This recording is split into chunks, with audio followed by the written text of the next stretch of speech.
Hi, I'm Dustin Lukey.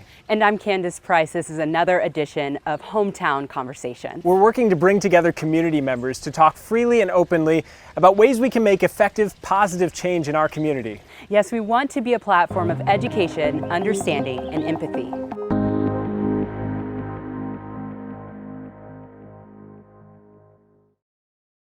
We're here this morning with Daniel Green, a member of the Ho-Chunk Nation and lecturer at UW-La Crosse. Daniel, thank you so much for joining us for this Hometown Conversation. Thanks for the invitation. We're glad you can be with us talking on a pretty significant day in La Crosse, because as we record this today, the Hiawatha statue in Riverside Park has just recently come down.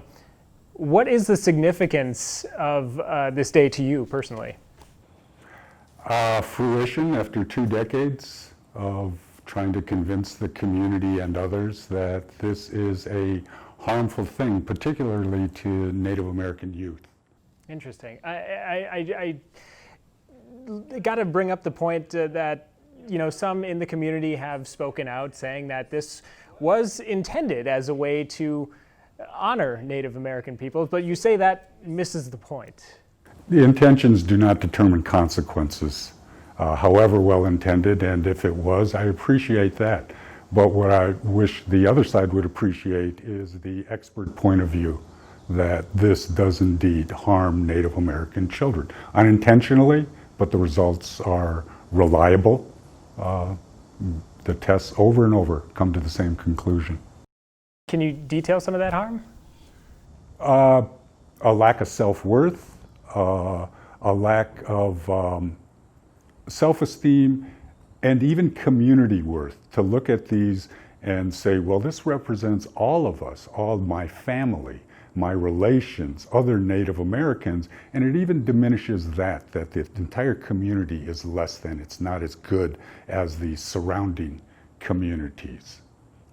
What about the statue dishonors Native American communities? Because some people may look at it and not understand what's wrong with it visually, and I think it's important to detail that. If you take a look, I challenge anyone to give me representations of Native America in modernity. How often do you see Native Americans sitting in front of you in Fruit of the Loom underwear, etc.? We don't see that. It's always in the past. I can sit here and name hundreds. I've got lectures that I take, it's hard to edit because there's so many images of Native America in the past. Well, where are they in the present? People don't know the names. Winona LaDuke ran for vice president twice, just 20 years ago. Jesse Ed Davis was mentioned 3 times before he died as one of John Lennon's closest friends. A leader in the field of rock and roll, very modern, and yet we don't know these names, and I could go on. Does that answer your question? It does. It does answer my question, and I think some of the pushback that we're hearing are people saying, well, it's history. How are people supposed to know that history if we don't have these images? And I just would like to hear your rebuttal to that. How much do we know about Native American history? I don't think we know much at all, and that might be fair to be said of history in general, Caucasian, African American history, etc. I don't think we know it near as well. For now, yes, we do have to. That's a foundation of humanity, is to understand history. But for Native America, it's so skewed that, can we bring a little bit of modernity? Okay, let's keep some history. My ex-wife actually suggested to replace the statue downtown that maybe Mitchell Red Cloud, a Congressional Medal of Honor winner, in his Marine uniform, a modern-day Native American, maybe shaking hands with Chief Decorah, who was from right here. Chief Decorah could be dressed the way he was in the past, but there's some representation that we're still the same, but we've grown and changed like everyone else. Do you see this as a moment in the movement that things are changing, that we are becoming more culturally sensitive to these issues? Yes, incrementally, unfortunately. It's always small changes, and that's okay. It gives me something to do. I'm going to retire soon. I'm going to need more to do. So, yeah, there's always work to do. In some ways, it's a good thing. And I sometimes think of that in spiritual terms, if you'll forgive me, please. Is this God's plan? Is this what I'm supposed to be? Did this work get put here so that there would be something to do, so that we could grow? Sorry, that took me back. No, not in a bad way. I guess, you know, you mentioned it's been so much time. You said you spent 30 years, and then we have this small change. I wonder, why do you think it's taken so long? Power. Power doesn't like to admit it's wrong.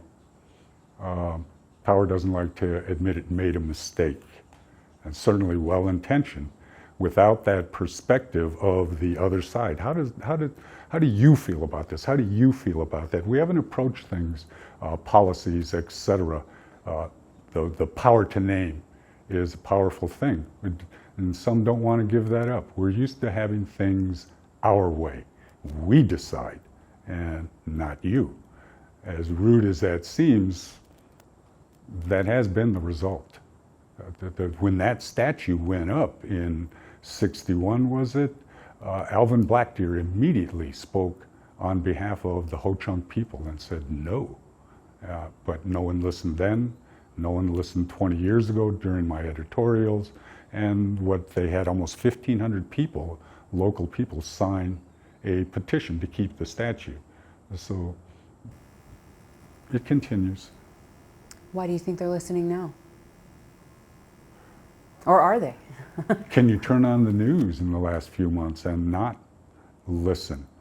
That it took, well, Dr. King showed African Americans being beaten on the evening news. And as much as I'm sure that he hated that, he knew that that's what had to happen for America to change. We had to take them to a heightened mental and emotional state. And so that is this movement right now. Again, how can we look at some of the atrocities that are going on and not rethink? So fortunately, a lot of people are, and we've got this movement to push and grow from. What can you say to those who say that this sort of oppression and violence isn't specific to one culture or race, that it happens across all races? How do you say that this is affecting certain cultures more? Well, the evidence certainly gives an indicator. But yeah, I think that we're dealing with human conditions, that tribalism, etc. This is a human condition.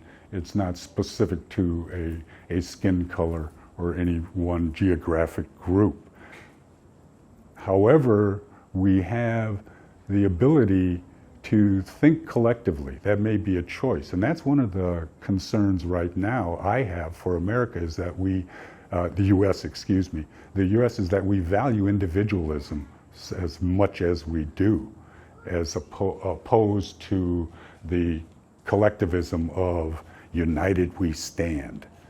No, I see we're not very united in a lot of ways. How can we work toward, I guess, just in our everyday lives of being more present in that idea that, you know, we need to respect these cultures who have come before us, who live among us? Maybe simple interaction. We're incredibly segregated. We're more segregated today than we were when Jim Crow was legal, and mostly by school districts. Maybe we should outlaw that. Some countries do not allow private schools. Private schools in this country sprang up because of Jim Crow. Once the Brown versus Board of Education decision went down and school districts had to integrate, they had to equally share the public money, these private schools immediately, in the South of course, started springing up everywhere, and the idea was to be able to segregate our children. And some countries say, no, that's illegal. We do not want to separate our children. And I think that would be a good start. We mentioned caricatures of different races, especially in this country. A lot of those have been sort of shot down or fought against, but you did mention that people tend to be okay with the caricatures of Native American people, or this historical image. Why do you think we're so focused on keeping Native Americans in the past versus bringing them into modernity, into our conversation? Comfort. What little we know about Native America, this is what we know. They wear feathers and they wear buckskins or this sort of thing. What we don't know is Jesse Ed Davis, Joy Harjo, etc. Joy's for the second year in a row, the poet laureate of the United States. And it's an incredible honor, but we don't know that name. This comfort of, I'll give a plug to Spike Lee. In 2000, he directed a movie called Bamboozled, which just excellently dealt with the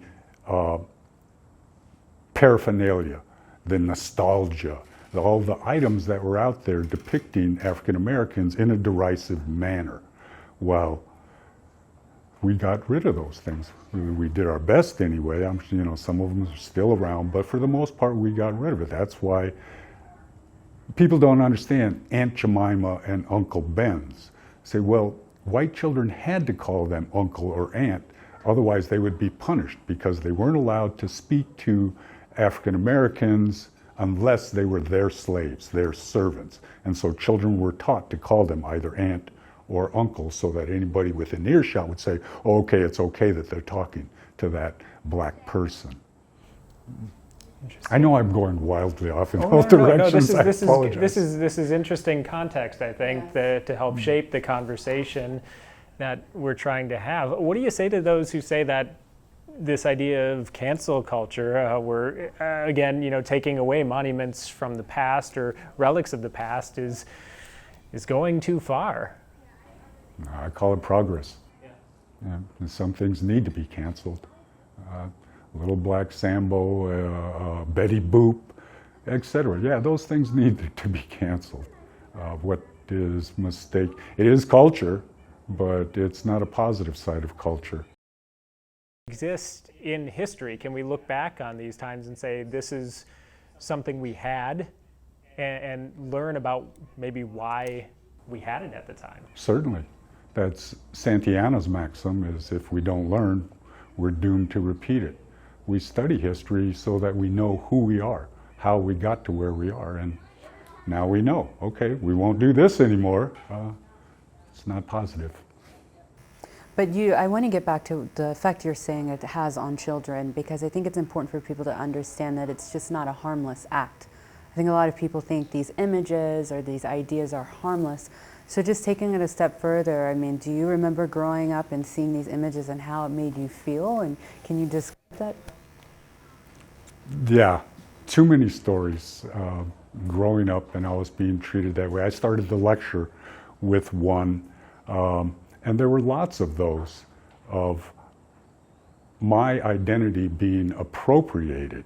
At the same time that I ran into that Native American at Disneyland, I met Iron Eyes Cody. His real name is Oscar de Corte. He's Sicilian, and yet he made over 400 films, most of them Westerns, playing a Native American, and he never was. My parents, when I was 10 years old, that was 1966, my parents already knew, all of the Indians in that powwow knew that this was not a Native American, and they didn't talk to him. The only people approaching him were children. They saw him in the movies, and I did the same thing. So I fell into it as a teenager, that I wore an Indian motorcycle patch on my back because it was the only representation around, and no positive representations around, no Native American astronauts, etc., that I could wear on my sleeve. And so I bought into it. At a point, I began to feel, I was cognizant of what my feelings were. To that point, I got the feeling, but I just knew it felt bad. I didn't know what the meaning was behind it. And I started to recognize that, and what really pushed me forward was discovering the Clark's black-white doll experiment. And I thought, that's it, that's exactly it, that's all of this surrounding me, and I feel like I'm shrinking, like I'm shriveling. It just hurts, you know, I can't do anything about this, and I start folding up. It made a lot of sense to me. I guess coming from my background, I don't know that I can necessarily fully understand what that would be like to have. I mean, I guess in some ways, the media, what you see growing up, shapes who you are, who you become, but I can't imagine when only having that sort of imagery to shape you. How do you overcome something like that? Study helped. Yeah. Collegiality helped. There are others who recognize that as well. Yeah, what you're talking about is we are what we eat. Yeah. And my diet was very limited, opposed to other diets, diets of privilege, diets that of diversity, that some groups can go out there and see themselves represented in all kinds of different genre, opposed to, nope, you're only feathered and in the past. You mentioned interaction being one way that we can move forward, people interacting together and learning from each other. What are some of the ways, the practical ways right now that people can interact with the Ho-Chunk community in a respectful way? Outside of even the classroom, I would say. Yeah, excellent question. I suppose you could come to the celebration we're going to have for the big Indian finally coming down. It's a mix. It's a double-edged sword. The powwows are a social event. They always have been. However, it's a reinforcement because here's Native Americans dressing in feathers, etc. So, but it's a start. Go and sit, because you're going to say, I never dance, I don't dress in feathers, etc. But I go, I enjoy seeing my family and friends. So others have always been welcome to that. And beyond that, there are events. I had my lecture at the Lacrosse Public Library. I put that out there on a giant Zoom call and publicized it, and everyone was welcome to join in. So what's the old joke, how many psychiatrists does it take to change a light bulb? Only one, but the light bulb has to be willing to change. So there's this part to be dealt with as well. Do you want the real information? Do you want to maybe learn something that might be uncomfortable or certainly flies in the face of the misinformation that we've always gotten?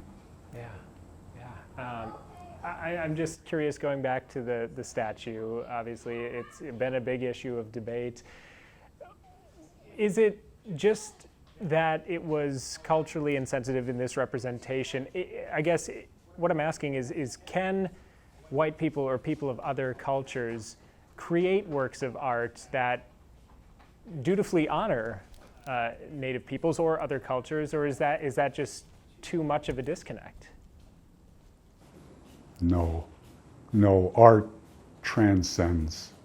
Art, go up and take a look at Chief Shakopee in Wabasha. That was created by a Native American woman, Joanne Bird. I remember her name. She's a Lakota woman, and that's a beautiful piece of art. And as you look at it, the Native American Chief Shakopee, he has long sleeves on. He has a vest on. He isn't sitting on top of a horse without a shirt on with feathers in his hair. It's a good attempt to bring Native Americans into the present. Now, there are other non-Native people as well who have done or produced what is more artful. I apologize that I never considered that art, but if it had been made out of marble, I would have looked at it quite differently, even if it had still been a remnant, if it had been archaic. Had it been done artfully, I would have looked at it just a little bit differently. And just for context, can you tell us a little bit about what you were talking about with how this, before we got started, you mentioned that this was a common sight up and down the river, statues like this. It's tourist art, plain and simple. They were all, or they are all over. Bob's Big Boy is still around, if you remember him. And it's the same thing. It's just meant to attract attention. Let's take pictures with the Bob's Big Boy sort of thing, and then go into the store and spend some money. That's why it's up and down the river, is all of these towns were making tourist dollars off of the paddle boats, etc. So every single one of them, it seems, there's larger cities, Winona, Prairie du Chien, Red Wing, Wabasha, they all have this kind of statuary right up front on the river where it can be seen by the tourists coming in. There's so much I want to talk about because there are a lot of things happening within the Native American community right now, including with coronavirus. Do you want to say something? I know we've seen studies recently that coronavirus has impacted the Ho-Chunk community significantly. Yeah, I suppose that's going to happen to a collective people who prefer to live 3 generations under one roof, opposed to the individualism which I just mentioned, where no, it's a nuclear family. And not to say anything about the value, to say one's better than the other, but that's a fact. That's the way Ho-Chunks and Native Americans and Hmong prefer to live. They're collective. So that has something to do with the disease rate going up. And there are certainly other influences, I'm sure, like the lack of educational attainment amongst Native American communities. In the relationship with the healthcare system, do you think that has anything to do with it? Sure. We're still at the poorer levels, Native Americans in general. The Ho-Chunks have done okay more recently, but of the 11 nations in Wisconsin, we're at the upper end of the economic happenings in the last 30 years. We've benefited a little more than most. And so there's still this, it's a good point, thank you, healthcare is not near what it could be in the Native community. Is there a way, I mean, I guess that people can look at that and help that from, you know, where they are in our community, or is it just, is it a systemic problem that there's just too much? I guess, what can people do to help? Read the issues and vote? Yeah. Is that too cliche an answer? No, that we keep coming back to that, I feel like, in these conversations. Yeah, awareness. Let's find out. I hear so many tired, worn out, meaningless cliches. At what point do we say, let's go and find out?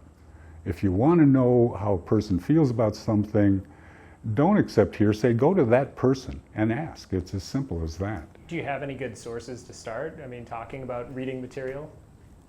Oh, sure, gosh. What do you want to know? Just a few, I mean, to get background, some context on I guess, the understanding of what it means to be a Native person among a predominantly white community. Well, you addressed your own question. I would say start with Native American authors. We talked about Joy Harjo, a beautiful person. The Native American perspective. Winona LaDuke is an avid writer, an incredible perspective. I think Jimmy Durham's still out there. I started my undergraduate work with a book called The State of Native America. All of the authors were Native American. So it was that inside, looking out perspective. You mentioned earlier power being one of the things that has allowed or has suppressed the voice of Native American people in this country.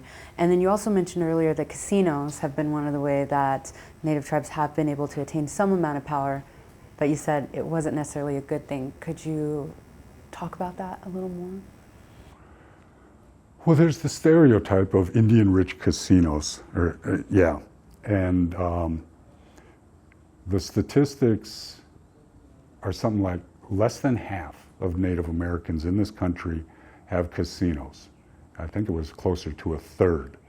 And of those third, only a third of them were running in the black. All the rest run in the red. And then those that were running in the positive, how much did they have? Did they have enough left over that they could reinvest into their community? But there are those who have. And part of that power was the generation of money to hire attorneys, to hire those who could approach the legality and enforce the treaties, which none were ever enforced, none were ever kept in place until the 70s. And famously, Wisconsin was one of the places that that movement began, as well as the Columbia River out west. In the late 60s, early 70s, that movement started of let's take it to court. And it's clear, it's the Constitution that they talk about Native Americans in the Commerce Clause. So the law should have always been on the side of Native America, but now that there's money there, it's being enforced. And lawyers get expensive, I Yeah. imagine, so it's not necessarily a matter of not wanting to invest in their communities, but if there's so many issues to tackle, I got to imagine it's how can we tackle all of these issues? Yeah. So that, maybe I wasn't direct enough, but money often influences power. And so that's been a positive thing. I don't remember talking about it not being a positive thing, but there are Maybe I some things about it. misunderstood that part, but I remember you said that unfortunately casinos have gained some power. So I wasn't sure if unfortunately meant that there was a negative side to it as well. There are. One is the stereotype of, and people vote on that. I remember when they were voting on a Ho-Chunk casino here, and then a few years previous to that, they were voting on a Lac de Flambeau casino being proposed here. And what I was hearing was, the best I heard was, well, I'm glad they're finally making money. They'd wish they'd do it a more moral way. And that was the best I heard. And the worst, there was plenty of it. The other side of it is that, I'll speak for Ho-Chunks. Ho-Chunk youth, we were the poorest people in the state right up until modern times, until the last couple of decades maybe, we started gaining some traction. But the poorest people, I grew up, I lived in a tar paper shack, no electricity, no running water, outhouses, etc. This was my generation, and we're still alive, we're still here. So the youth have a lack of understanding, a lack of modeling of how to handle money, how to invest it. I didn't know anyone who had gone to college. I didn't know what college was. I knew it was a school. That's all I knew about. So what the Ho-Chunks are doing is the youth have to get a high school diploma, and they have to take a financial literacy class before they get their profits, because it was being wasted. They didn't know, they had never seen how do you handle money. They had no one to turn to say, who's Edward Jones, Right. whatever. And I'm sure that makes it even tougher to break that cycle Yes. of poverty then. But you now have been here 30 years, started as a non-traditional student, as you told us, and work at UW-La Crosse. What has La Crosse looked like to you over the past 3 decades, and how is that progress coming? La Crosse is rather insulated. It's it's mid-sized at best. We haven't had a lot of diversity here. The positive side is that there are plenty of good people, good-hearted people here. I've made lots of friends. And I understand that I travel in certain circles. I may have been lucky. I didn't intend it that way, but to travel in the circle that has been the university circle. These are educated people. These are people with education. Very often comes compassion, comes empathy, because they do. It's required of all university students that they go out and do a practicum of some sort, an internship where they have to work with the community.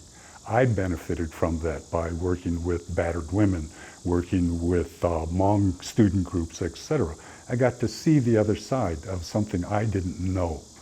So being 3 colleges in this town, that's been helpful. I've seen worse than this area for the homogeneity that is here. I think they've done well enough. And here's an example. It took some kicking and screaming, but the Colossus of Kitsch is coming down.